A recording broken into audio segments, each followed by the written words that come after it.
87,6 Unima FM, hits favoritmu. Unima Talk Show bersama Balai Kesehatan Masyarakat Wilayah Magelang. Balkesmas memberikan layanan pencegahan, pengobatan, dan pemulihan secara komprehensif.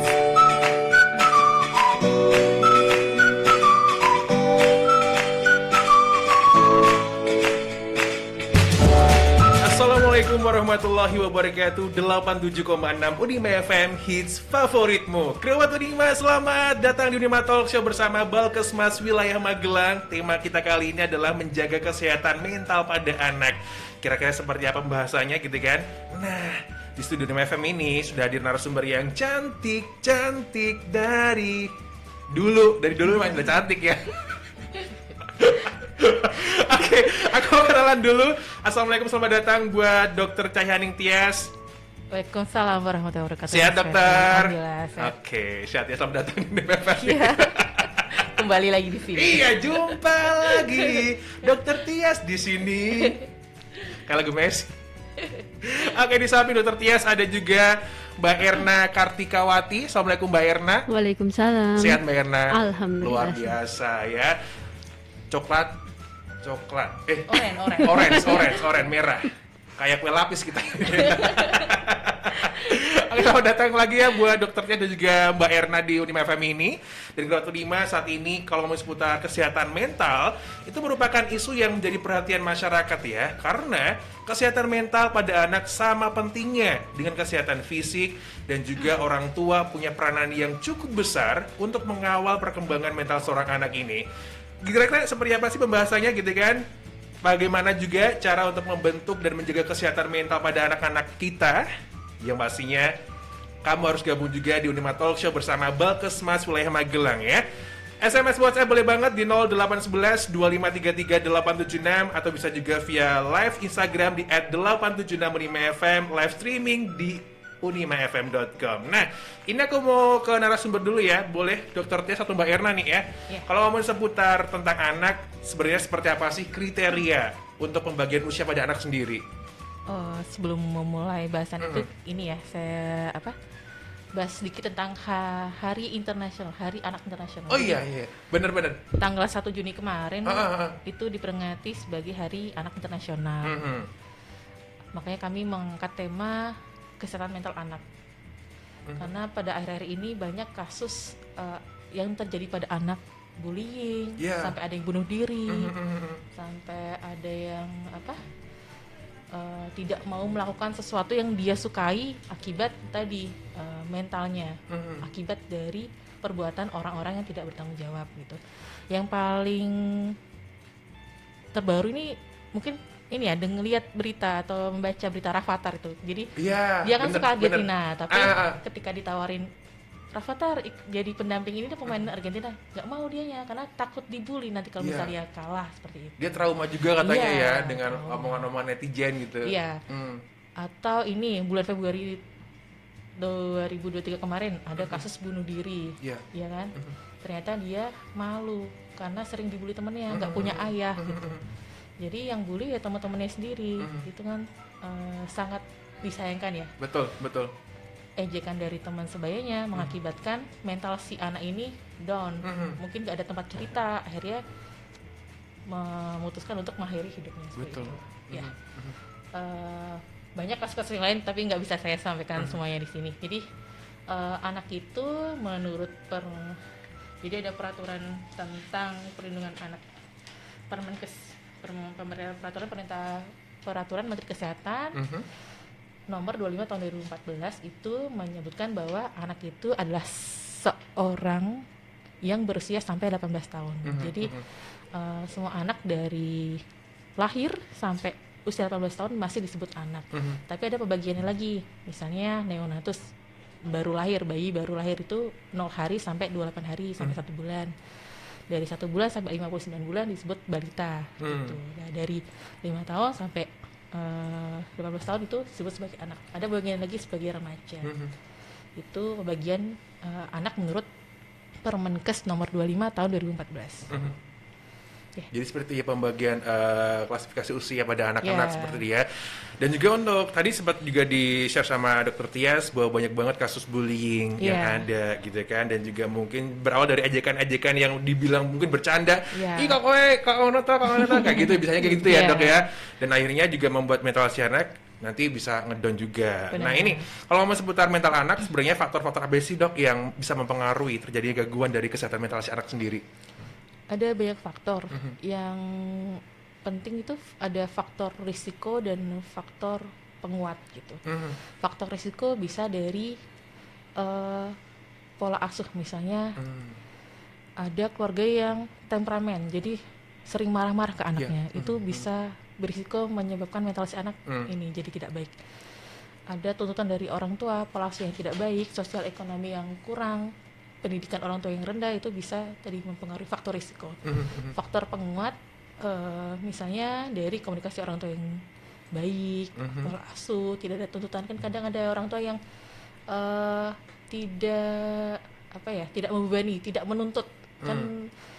Misalnya nilai sekolah harus ranking 1, kalau nggak ranking 1 nanti mama nggak begini lah, itu kan bisa jadi suatu faktor risiko. Tapi kalau orang tuanya pola asuhnya baik itu bisa mencegah protektif sebagai faktor protektif itu. Ya, mungkin Mbak Ana tambahin? Mungkin menambah dikit Boleh, aja ya. boleh. Selain dari lingkungan arti pola asuh tadi, satunya dari orang tua sendiri, cara kelola stresnya. Nah, kadang kan orang tua stres yang dilimpahkan ke anaknya, Iya. marah-marah ke anaknya. Nah, itu bisa mempengaruhi juga kesehatan mental anaknya juga. Jadi pola asuh sangat berpengaruh besar juga Iya. terhadap perkembangan mental anak juga ya. Iya. Terus juga tentang si kondisi emosional si orang tua sendiri. Kalau misalnya lagi emosi jangan sampai melampiaskan ke anak Iya. gitu kan. Karena kadang suka gitu ya, suka latah orang tua. Iya nggak sih? Ketika udah kesel Iya. atau udah lagi banyak pikiran, anaknya nangis dan sebagainya, langsung kena istilahnya kena ada tindakan dari orang tua juga gitu. Kena dampaknya. Dampaknya gitu. Ada pastinya. masalah sama suaminya, anaknya yang kena. Anaknya yang dampak, kena. ya. Berarti peran orang tua sangat penting sekali Sangat ini. penting. Baik, kalau untuk porsinya apakah harus lebih besar sang ibu karena secara sang ibu kan lebih dekat sama anak juga gitu. Atau gimana nih? Untuk Harus seimbang ya. Seimbang? Iya. Oke. Ayah ibu walaupun ayah banyak bekerja di luar. Iya, tetap harus Iya, Ya, itu jangan jadi suatu pembelaan ya karena waktunya habis di kantor di luar jadi tidak bisa mengasuh. Iya, benar. Makanya itu kan. Karena ada anak yang tadi pola asuh itu kan membentuk karakter si anak. Ada anak yang karakternya kurang baik, ternyata kurang sosok ayah, figur ayah Iya, gitu. Ada yang karena maaf single parent, ayah meninggal atau bercerai atau tadi ayahnya ada tapi tidak tidak ikut andil. Peran Iya, ya. tidak ikut mengasuh gitu. Jadi hanya memahami tugas saya hanya mencari nafkah, kerja, pulang, udah gitu. Uang kasih istri, Sampai ibunya yang rumah bertanggung istirahat jawab. Iya. mungkin ngasuh sebentar udah gitu. Jadi harus sama menurut saya. Kalau misalnya dirasa waktu si ayah kok kurang, berarti kan harus ada waktu khusus untuk quality time tadi, untuk mengganti istilahnya Iya. Mbak Erna ya. Harus mengganti, ada quality time sendiri. Kalau misalnya Iya. orang tua itu kan Iya. zaman now pada sibuk-sibuk ya, kerja-kerja gitu. Zaman ya, apalagi ada WFH ya, bukan di luar jadi tetap ini di rumah pakai gadget gitu kan tetap juga berkualitas ya Pak. Jadi peran orang tua baik ayah dan ibu sangat Iya. penting sekali untuk perkembangan mental si anak juga ya, dan Benar. bisa nge-protect anak juga. Iya. Nanti kalau misalnya di luar ada banyak banget mungkin kayak hujatan atau bully-bully juga Iya. gitu ya. Jadi Oke. dengan tadi pola asuh yang baik, Mhm. si anak merasa nyaman Yes, dengan setuju. komunikasi dengan orang tua. Jadi ketika ada masalah misalnya, "Ma, aku diajak teman sekelas gini." Mamanya kan bisa memberi solusi, Iya. bisa mengarahkan harus bagaimana seperti itu. Jadi berperan banget. Ada benteng lah istilahnya, Iya. ibaratnya benteng buat anak sendiri Iya. gitu ya. Dibanding nanti anak yang tidak deketin orang tuanya, akhirnya dipendam sendiri kalau ada masalah. Iya. Akibatnya bisa fatal tadi, bunuh diri. Tahu-tahu meledak. Iya. Eksplosif bus. Waduh, akibatnya ada juga kan yang seperti Iya. itu ya, karena Iya. pola asuh orang tua yang istilahnya ngebiarin aja Iya. gedenya malah kayak gitu, menghilangkan nyawa orang juga ada beritanya gitu ya. Oke, kalau untuk tanda-tanda gangguan mental pada anak sendiri seperti apa, Dokter Tias atau Mbak Erna? Kalau tanda kesehatan mental dari anak sendiri aja udah bisa ya, dari sosialisasinya dia mungkin lebih menarik diri, terus dari Kalau yang masih belajar sekolah, nah, penurunan prestasi. Iya. Dari pola makan juga akan susah untuk makan. Jadi merasa nggak lapar, nggak apa, dadanya ngurung diri. Mungkin Bu Julius mau nambahin? Ya, jadi kesehatan mental yang tidak dijaga dengan baik mengakibatkan gangguan mental. Ya. Jadi kita harus memantau perkembangan si anak sesuai usianya. Misalnya si anak kok masih bisa bermain dengan baik, berkreativitas, menurut jika diberi arahan, itu bisa menjadi tanda-tanda kalau si anak ini mentalnya sehat gitu. Kan bisa kita lihat ada anak kok sering marah-marah, sering melempar sesuatu atau nggak nurut dengan perkataan orang tua atau bu guru, pak guru gitu. Jadi takutnya ada masalah lah. Ini harus segera dideteksi gitu, deteksi sejak dini agar tidak semakin besar nanti akibatnya bisa fatal seperti tadi. Gitu. Berarti kalau untuk istilahnya anak-anak juga ada kecemasan ya? Apakah juga termasuk? Iya. Iya. Oke. Dan Mbak Sia ini kalau mungkin anak dari kelompok 5 gitu ya punya tanda-tanda seperti ini harus segera respect, harus segera mungkin langsung tindakan ke mungkin bisa ke dokter dan sebagainya gitu ya. Mungkin bisa diselesaikan dulu ya orang tua ya. Maksudnya secara coba internal. Jadi saya internal dulu orang tua gitu ya. Ketika tidak mampu, mungkin butuh bantuan ahlinya profesional. Gitu. Kalau tantrum itu termasuk gangguan ini nggak sih dok? Kayak tantrum anak-anak suka nangis, tiba-tiba jerit-jerit. Bisa juga. Iya, karena kalau nggak teratasi ya dok, dia akan merasa dirinya itu sebagai tameng ya. Dia kayak pengen ini kok nggak diturutin, saya nangis. Akhirnya diturutin, nah itu yang akan jadi melabaikan ke dirinya sendiri. Dengan gini aku bisa dapat ini kok, gitu loh. Jadi kedepannya juga akan mempengaruhi juga ke sosialisasi anak juga. Harusnya seperti apa sebagai orang tua ketika tahu anaknya tuh kayak tantrum, nangis-nangis di tempat umum yang kayak bisa bikin merengek-rengek banget, boy aku mau ini. Orang tua harus diem aja, niatin diem aja, atau ayo dipinggirin dulu, gitu kan? Kalau dipinggirin kayaknya nggak mungkin ya. Anak akan semakin jadi ya. Nggak mau mungkin ya dengan malu dikit ya. Kita temenin anak. Kita tenangin anak. Temenin, tenangin sambil istilahnya diselamur lah pakai apa gitu, mainan apa gitu. Ya. Iya. Kayak berita yang kemarin viral itu kan di KRL tuh anaknya tantrum bangun tidur lah. Ibunya mungkin malu bingung nggak bisa nenangin anaknya. Jadi kan turun dulu dari KRL-nya. Iya, jadi simpel aja ya istilahnya ya. Gitu. Jangan sampai tetap di keramaian istilahnya ya. Tetap tenang orang tuanya. Kalau misalnya kita terpancing ikut emosi juga, nanti malah tambah anaknya juga semakin semakin menjadi dan jadi pusat perhatian juga berarti di ya. Oke, jadi kalau saya tantrum ya sebisa mungkin diselamur dulu lah. Kita alihkan ke hal yang lain dulu biar anak tidak nangis lagi. Oke. Kalau pengalaman saya di poli anak ya, jadi kalau ada pasien anak biasanya kan habis ditimbang di ahli gizi rewel lah. Masuk ke poli anak ikut rewel lah.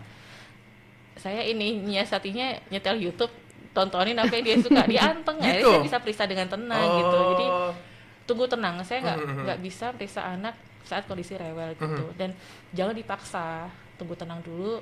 Ketika tenang, nyaman baru bisa ada tindakan ke dan sebagainya gitu ya dokter ya. Oke. Ini penting juga sih sebenarnya buat orang tua ya yang mengatasi anak tantrum gitu. Nah, kalau ngomong seputar kesehatan mental dan segala gangguannya gitu kan, apakah juga nanti bisa mempengaruhi dengan kesehatan fisik si anak ini, dokter Mbak Erna? Bisa. Dari tadi kayak gejalanya, kayak terus nafsu makan menurun, otomatis kan dia untuk pertumbuhannya akan terganggu. Ya kan, nah, terus yang kayak mengurung diri, dia untuk sosialisasinya juga akan terganggu. Produktivitas anak untuk berkembang akan terganggu juga.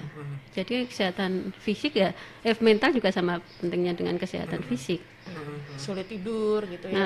Kan makin tambah itu akan mempengaruhi juga. Berarti orang tua harus segera lakukan tindakan cepat dong kalau kayak gitu. Nanti pengaruhnya kan nggak baik juga sama si anak ya, kalau bisa dibiarin gitu. Iya. Kadang ada anak yang lebih baik sama pengasuhnya, Ya, lebih baik sama neneknya karena orang tuanya kerja semua. Itu yang kadang ini ya apa Orang tua menyulitkan nggak ya. aware juga kan, Iya, jadinya. nggak ngeh gitu kok ada yang aneh dengan anaknya ternyata. Berarti kalau ada pengasuh otomatis nggak efektif nanti pola asuhnya ya kalau orang tuanya lagi sibuk-sibuknya gitu. Kan ada tuh kadang orang tua yang sibuk, sama pengasuh aja deh, gitu sama mama atau papa gitu. Pengasuh itu kan hanya membantu. Membantu. Ya, Oh. iya. Utama tetap orang tua. Orang tua Heeh, sebenarnya. kita tetap istilahnya ya komunikasi juga ke pembantu kita untuk gimana sih anak di rumah, tetap komunikasi. Seumpama kita lagi jauh, dia sama pembantu di rumah, ya kita tetap telepon atau video call dengan anak. Itu Iya. akan membuat anak merasa nyaman juga. Jadi jangan diproprok Los ke terus. semua los sama si pengasuh ya, nanti Iya. beda polanya juga. Lagi-lagi yang terpenting adalah orang tua. Peran orang tua itu besar banget buat perkembangan si anak, baik mentalnya, baik fisiknya juga ya. Oke, habis ini Ferdi mau tanya sama narasumber gitu kan. Kenapa sih menjaga kesehatan mental pada anak itu harus dilakukan sejak dini? Kenapa? Dan apa yang harus orang tua persiapkan untuk hal ini gitu kan. Habis ini Gratu 5 ya. Kalau yang pengen gabung boleh banget via SMS bot SMS bot FC WhatsApp aja deh sekarang ya. Via WhatsApp ya di 0811 2533 876. Live Instagram boleh banget di @876unimfm, terus juga bisa juga via streaming di unimfm.com. Ferdi balik lagi after track yang satu ini tetap di Unima Talk Show bersama Balkesmas Wilayah Magelang. 87,6 Unima FM, hits favoritmu. Unima Talk Show bersama Balai Kesehatan Masyarakat Wilayah Magelang. Balkesmas memberikan layanan pencegahan, pengobatan, dan pemulihan secara komprehensif.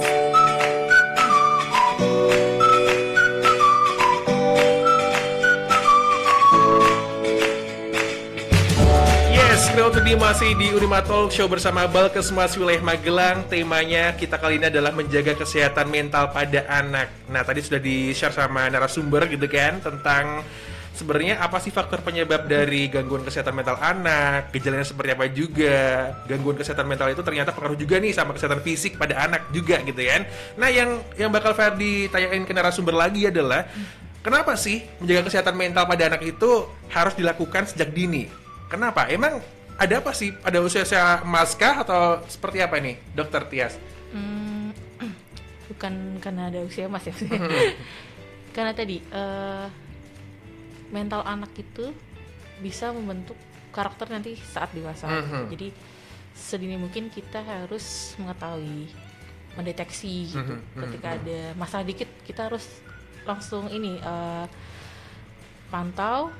Kalau emang harus diubah ya dalam tanda kutip, maksudnya diperbaiki, itu bisa segera.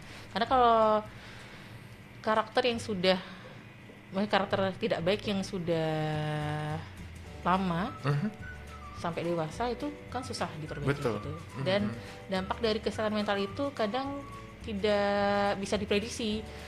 Tadi ada yang sampai bunuh diri, ada yang sampai membunuh temannya, kan kita nggak tahu ya, maksudnya pikiran si anak itu bagaimana gitu. Karena tadi karena pola asuh yang kurang baik, komunikasi yang kurang baik dengan orang tua, akhirnya kan tidak pernah cerita si anak itu, tidak pernah mengungkapkan, mau cerita ke temannya mungkin malu, ke gurunya apalagi, ke orang tua nggak bisa, mungkin nggak didengarkan, akhirnya tadi berdampak ke mentalnya. Makanya itu sangat penting sejak dini untuk ketahui gitu. Untuk membentuk karakter si anak juga nantinya ya. Karena kalau misalnya udah gede, karakter udah amburadul, susah. Bisa diperbaiki gitu ya. Oke, Mbak Yana mau tambahan? Dokter Selain Tias? itu di usia masih dini itu anak juga belajar cara mengelola emosi. Ya. Dari itu marah, sedih. Oh, anak ini jadi tahu, oh aku ini sedang marah, aku ini sedang sedih, jadi aku harus ngapain. Itu dimulai dari kecil.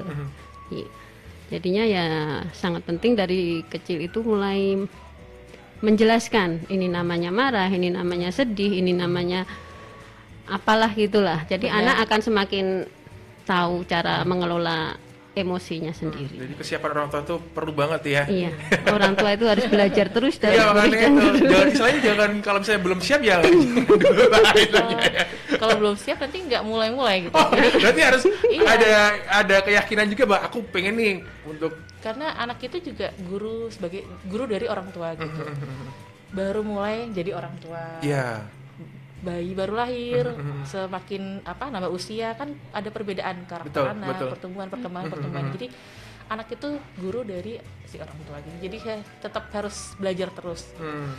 Sedikit nambahin tadi, jadi selain bisa mengolah emosi, marah, tidak bisa membedakan mana yang benar, mana yang salah gitu. Ketika si anak kok misalnya tantrum, dia merasa ini benar, dibiarkan terus, akhirnya kan keterusan Iya. itu merasa itu benar terus, padahal Iya. itu sebenarnya salah karena tadi orang tuanya tidak mengingatkan, tidak memperbaiki, mengarahkan ke jalan yang benar gitu. Kayak apa aja ya. Oh iya, iya benar. Tapi memang benar juga Iya. harus diarahkan ke ke perilaku yang baik juga Iya. gitu kan, harus bisa memilah-milah. Oh ini yang baik nih buat diri, mana yang tidak baik juga gitu kan kalau terima ya. Nah kalau yang ini berkaitan dengan gimana sih cara menjaga kesehatan mental anak di dalam keluarga sendiri. Kita nggak usah keluar dulu lah ya, di dalam keluarga sendiri seperti apa nih? Tadi pola asuh ya. Jadi pertama kita tidak bisa membedakan satu keluarga dengan keluarga yang lain Iya. gitu. Jadi jangan membandingkan dengan keluarga lain. Misalnya maaf, ekonomi yang kurang mungkin kan mempengaruhi ini pekerjaan, Iya. pengetahuan. Itu jangan jadikan sebagai penghalang untuk tadi mengasuh dengan baik gitu. Tetap berikan yang terbaik kepada anak-anak gitu. Terus komunikasi yang baik, komunikasi efektif. Komunikasi itu kan antar dua arah ya, Iya. dan ada feedback, ada respon. Ketika si anak berkomunikasi ke orang tuanya kok tidak mendapat respon yang baik, itu dampaknya juga tidak baik. Merasa tidak didengarkan, merasa diacuhkan, akhirnya nanti bisa mengganggu kesehatan mental si anak gitu. Kira-kira. Oke, Mbak Erna. Jangan melabeli anak. Oh, iya, Jangan melabeli benar. anak. Iya. Contohnya gimana Mbak Erna? Kamu kok bodoh, kamu Iya. kok gendut. Itu akan merasuk sendiri. Iya. Karena itu sebenarnya nggak bisa hilang ya kayak Iya. label gitu. Merasa ini gimana sih kalau Sakit aku hati. Ya, berarti anak tuh bisa sakit hati ya? bisa. Jangan dikira dewasa. Makanya itu, aku pikir anak kan masih polos aja dah, polos gitu. Ternyata masih ada ini Iya, ya. secara nggak sadar kan itu akan tertanam juga di Iya, iya. otaknya dia. Heeh. Terus yang tuh jangan menurutkan keinginan orang tua pada si anak. Oh, kamu harus Nuntut jadi ya. ini. Nuntut. Kamu harus sekolah di sini. Ah, Nah, itu janganlah. Oh. Itu Lagi- akan mempengaruhi juga. Lagi emosi pendaftaran sekolah Iya, ya. memang benar itu. Harusnya diarahkan aja ya sesuai dengan Kita keinginan. kasih tahu, oh ini keunggulannya di sini, ini kelemahannya di sini. Jadi anak bisa memilih. Nah, Kadang orang tuh saklek ya harus. Iya, Ini, harus di sini. Oh ya kamu harus. Nggak mau. Dia. Ada teman saya dulu kuliah di paksa lontai di kedokteran, jadi karena bukan passionnya akhirnya ya masa studinya lebih lama dibanding teman-teman yang lain gitu. Jadi mempengaruhi juga karena ditekan oleh orang tuanya gitu. Jadi orang tuh harus tahu juga ya Iya. passion si anak tuh seperti apa. Jangan memaksakan kehendak orang tua ke anak Iya. gitu ya. Terus tadi jangan melabeli, jangan membandingkan. Apalagi kalau dalam keluarga itu punya banyak anak ya, Pak, ya? Iya. Misalnya 2 atau Oh. 3. Saya pernah ada kasus pasien di Balkesmas Magelang itu kembar ceritanya, tapi yang di bawah prestasi ibu, yang satunya berat badannya kurang dibanding kembarannya. Nah, si ibu ini membandingkan, kamu kurus nggak kayak ini, itu nggak boleh juga gitu, takut tadi melukai hatinya. Jadi selain melabeli, membandingkan dengan anak sendiri, maksudnya saudaranya, atau dengan anak orang lain gitu, itu bisa melukai ini hatinya juga. Akhirnya nanti takutnya trauma. Iya, Iya. betul. Gitu.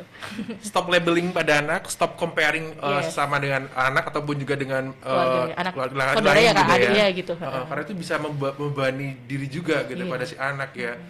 Wah keren nih.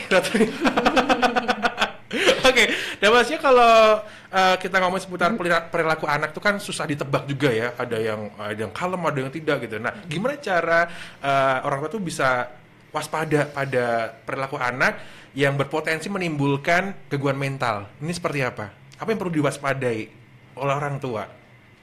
Oke. Oh iya. Tadi ketika kita mengenal anak ya, karena tadi komunikasi baik, Yeah. pola asuh baik, kan kita kenal banget sama si anak. Kita ngeliat ada perubahan dikit pasti langsung ngeh gitu. Iya. Kok anak saya berbeda? Ada masalah apa? Nah, pasti kan si orang tua yang tadi perhatian, paham, langsung dekati. Ada apa nak? Cerita sama mama, gitu, ada masalah apa gitu. Jadi deketi dari hati ke hati, bicara gitu. Ketika tadi pola asuh yang baik, komunikasi yang baik, si anak kan cerita semua masalahnya. Jadi nggak akan ada rasa sungkan, malu tuh nggak ada rasa takut juga. Insya Allah nanti orang tuanya bisa memberikan solusi gitu. Jadi tadi perhatikan. Beda sama anak yang diasuh pengasuh atau nenek kan kurang mengenal istilahnya gitu. Akhirnya ya tadi takutnya tidak terpantau, tidak dideteksi, akhirnya akibatnya lebih besar. Betul sekali. Dan terkadang orang tua sekarang itu masih gimana ya, ngikutin pola asuh yang dulu secara nggak sadar ya. Yang pakem lama istilahnya ya. Secara nggak sadar gitu. Turun temurun. Harus ini ya. Itu bukan karena membalas kan dulu. Ada juga yang gitu ya. Lo orang tua kayak gini berarti aku juga harus seperti orang tua dong, diterapkan ke anak juga ya. Iya, itu yang kadang nggak sadar juga akan mengganggu kesehatan mental anak karena semakin berkembang tuh kita ini ke gimana apa itu dunia sosialisasinya dan yang utama jaga privasi anak. Entah itu apapun, kalaupun ingin ikut ya tetap kita komunikasikan dengan anak. Kita izin, kita ngobrol bareng. Kakak buka apa sih? Kakak punya apa sih di medsosnya? Nah, itu kita juga harus tahu, tapi juga jaga privasi anak. Jadi nggak boleh terlalu kepo dong orang tua sama anak. Bebas terbatas ya. Ada yang kepo banget ya. Nanti kalau dikepoin malah semakin anak menutup diri. Setuju, Iya. benar. Cerita. Jadi bebas terbatas. Kayak ekonomi patas kali ya. Jadi emang itu adalah hal-hal yang harus diwaspadai sama orang tua ketika perilaku anak itu udah istilahnya menimbulkan ke arah gangguan mental gitu ya. Oke. Ini dong kasih tips sama Kedokter Dima nih buat orang tua di luar sana gitu kan yang dengerin Unim FM ini. Kare, apa kabar Kare? Nanti kita bakal bahas ya Kare ya sama dokternya dan juga Mbak Erna di sini. Tips menjaga kesehatan mental anak agar selalu terjaga, agar mungkin moodnya tuh baik terus istilahnya seperti apa nih? Silakan. Kalau menjaga moodnya baik terus kayak susah. Ya. Nanti malah anaknya tidak bisa berimprovisasi, diri gitu ya. Bersosialisasi dengan baik, taunya bahagia terus ada kabar duka kok tetap bahagia kan ya. Kita harus ini bisa membedakan tadi mana yang benar, mana yang salah, mana emosi yang harus diungkapkan berikan kepada orang lain, interaksi gitu. Jadi tipsnya jangan berhenti belajar gitu. Dari anak kita bisa belajar berbagai macam. Mulai dari cara menggunakan emosi, menahan diri. Terus komunikasi juga harus baik ke anak gitu. Dulu kan pernah ada saran masukan dari ahli ini parenting. Jangan gunakan kata jangan pada anak gitu. Tidak boleh ketika anak punya permintaan kok kita langsung jangan, tidak boleh. Tanpa ada ya penjelasan yang bisa diterima si anak pasti akan bertanya-tanya, kok nggak boleh, kok dikekang, kok batasi. Takutnya nanti malah mengakibatkan pemberontakan dari si anak. Jadi merasa tidak boleh, malah semakin tertantang, akhirnya malah terjadi sesuatu yang tidak diinginkan. Berarti ngelawan nanti akhirnya ya. Gitu. Jadi tadi pola asuh yang baik, komunikasi yang baik, dan apabila tadi kok nggak bisa mengatasi sendiri ketika si anak punya masalah, jangan sukar untuk konsultasi ke ahlinya, ke profesional gitu. Berarti orang tua terus belajar terus ya, nggak ada batasannya sampai kapan gitu ya. Gitu. Kayak misalnya suami istri kan juga saling belajar ya. Iya. Walaupun udah pacaran bertahun-tahun, yang menikah kan juga beda gitu. Oh enggak, saya nggak pacaran loh. Oh iya benar. Enggak, maksudnya itu saling mengenal itu bukan hanya tadi sebelum nikah gitu, sampai nanti tua meninggal itu baru berakhir lah. Iya. Proses belajar, proses mengenal gitu. terus belajar demi anak juga ya, dan Iya. juga demi orang tua nih. Iya. Kita terima ya, jangan sepelekan lah hal yang mungkin bisa dibilang ini nggak apa-apa lah. Iya. Kayaknya suka gitu ya orang tua ya. Ternyata nih taunya bahagia terus, ternyata si anak ada masalah tapi nggak bisa nggak bisa Itu mengungkapkan dia. itu. Kadang orang yang ceria atau yang humoris itu menyimpan, Iya. istilahnya kayak menyimpan Takutnya. iya, luka ataupun juga masalah dalam diri sendiri gitu. Aduh, curhat. Berarti iya. Ya juga harus ke konseling. Oke, habis ini kita bakal balik ke pertanyaan yang sudah masuk di 0811 2533 876 ya. Terima kasih sudah bertanya. Nanti kita bakal bahas tentang menjaga kesehatan mental pada anak ya. Habis commercial break yang satu ini. Unima Talk Show bersama Balai Kesehatan Masyarakat Wilayah Magelang. Balkesmas memberikan layanan pencegahan, pengobatan, dan pemulihan secara komprehensif. Alright, Kau Lima, saatnya kita bakal langsung ngebahas pertanyaan yang sudah masuk di 0811 2533 876. Terima kasih sudah bertanya ya tentang menjaga kesehatan mental pada anak. Ini ada Kak Ray, sahabat kita. Halo Kak Ray. Kak Ray ini curhat ya, anak tuh pernah jadi korban bullying di sekolah. Sampai mau masuk sekolah juga males, sampai aku tuh sendiri yang turun tangan waktu itu ya. Dan juga anakku tuh diajak teman-temannya untuk berbuat hal yang tidak baik. Dan jujur saja aku kalau emosi atau capek, kalau anak rewel pasti kena imbasnya. Dan sekarang anakku jadi anak yang kurang bisa diarahkan. Karena ada beberapa faktor, dan dia tanya gini, gimana cara yang bijak buat mengatasi, dan kadang tantrum juga ini. Tapi kalau anakku tuh alhamdulillah di tempat umum tidak tantrum, tapi kalau di rumah Masya Allah gitu katanya segitu. Seperti apa Dokter Tia dan juga Mbak Erna? Kalau orang tua tadi tidak bisa mengatasi, maksudnya masih kesulitan ya, bisa minta bantuan gurunya gitu. Gurunya ini kan apalagi di lingkungan sekolah ya, ada teman-teman yang terlibat gitu, sesuai dengan informasi dari si anak. Ada teman yang membuli, berarti kan butuh bantuan guru di sana.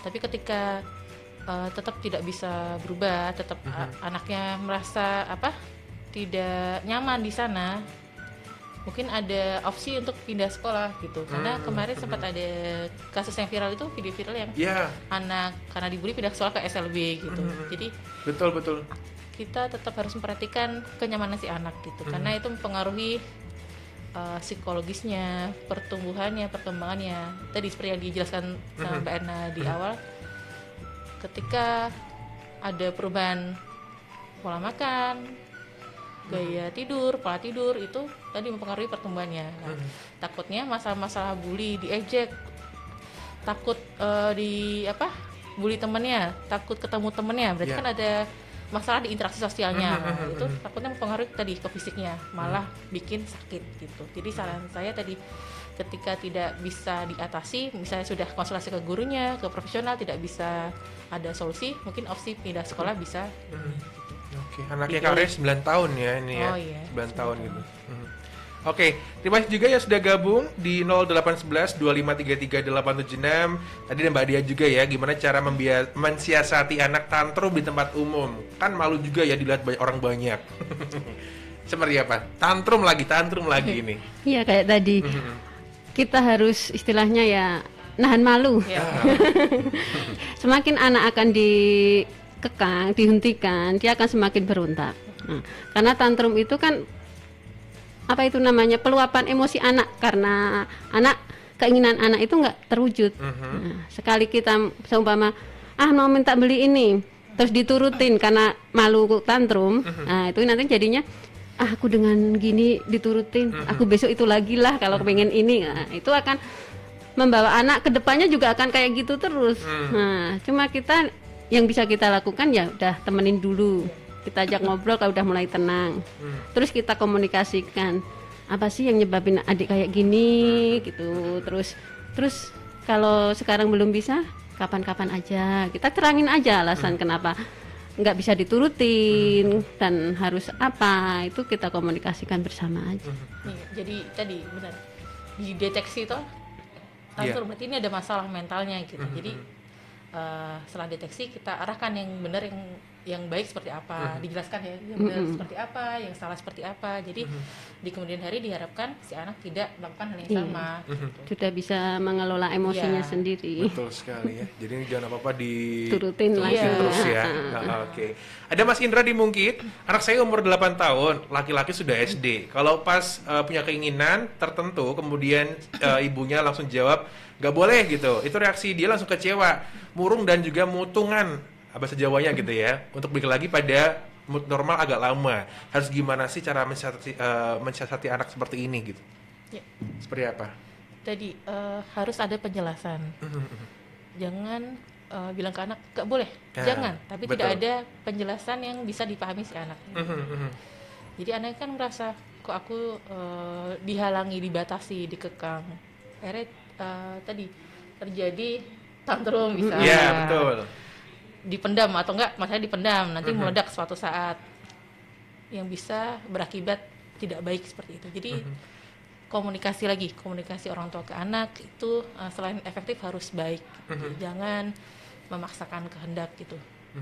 Anak kalau diberi penjelasan dengan baik, benar, mudah dipahami pasti akan terima juga gitu. Betul, setuju. Iya. Adik jangan lari. Nah, kita harus menjelaskan kok nggak boleh lari kenapa? Ternyata ada air di situ, takutnya kepleset. Iya. Adek pelan-pelan, hati-hati, nanti terpleset. Nah itu insya Allah lebih mudah dipahami, anak lebih menerima dibanding adek jangan lari. Kapan nggak boleh lari? Gitu. Terus ada alasannya juga, istilahnya Iya. penjelasannya lebih lanjut gitu ya. Jangan cuma sekedar nyuruh doang, Iya. nggak boleh nih, nggak boleh nih, nggak boleh Iya. nih gitu ya. Atau nggak boleh beli ini apa misalnya jajan ya? Nggak boleh beli cilor maklor ya misalnya.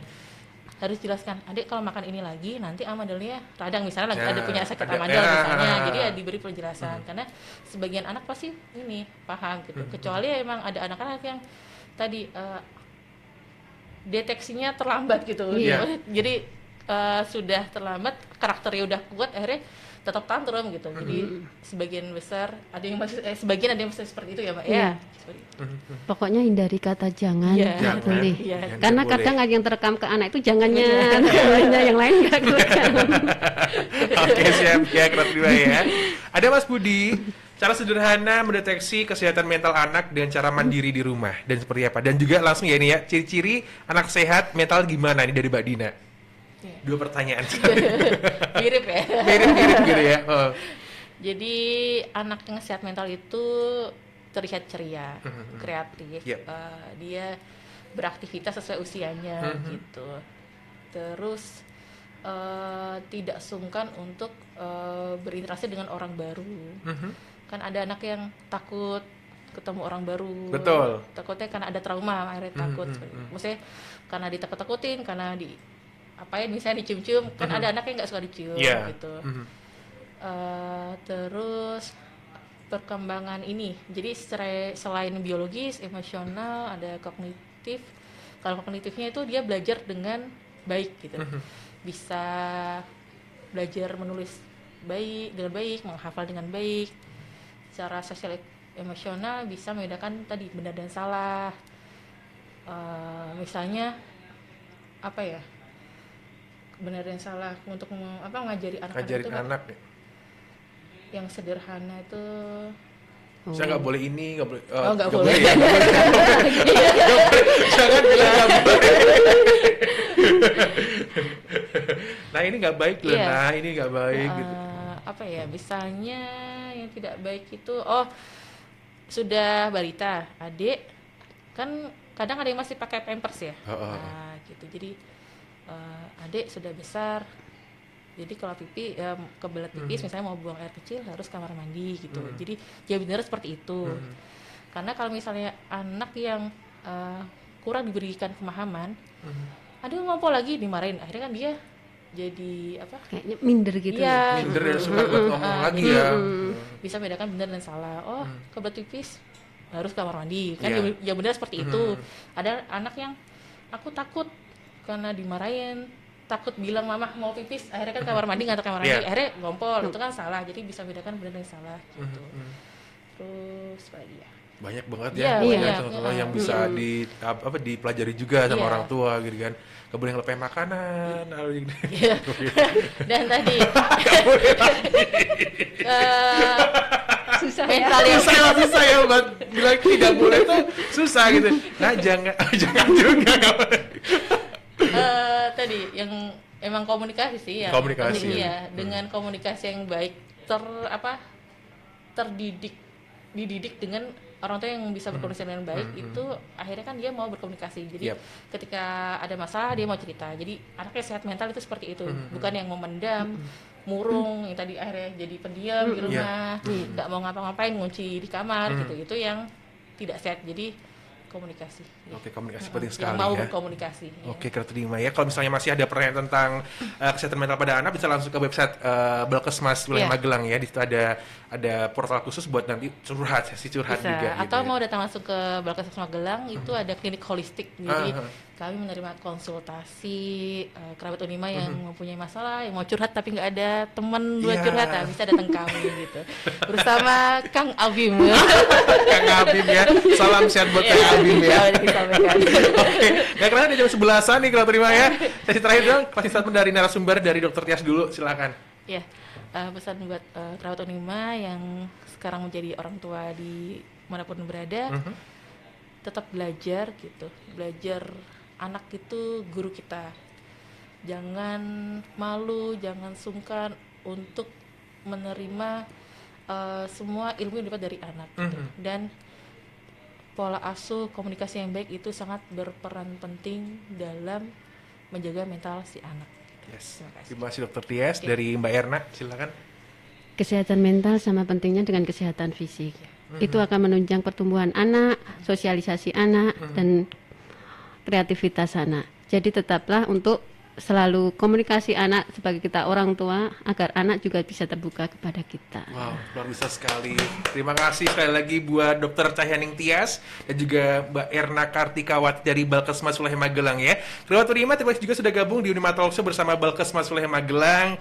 Insya Allah besok bulan depan hadir lagi dengan tema-tema yang luar biasa. Mungkin gitu tugasnya lain ya. Kalau mau lagi nggak apa-apa, sama juga Mbak Erna. Request ke Kang Abim ya. Terima kasih kalau terima ya. Semoga aja Anda sebagai orang tua bisa menjaga kesehatan mental si anak juga. Dan Ferdi pamit. Sampai ketemu lagi. Wassalamualaikum warahmatullahi wabarakatuh.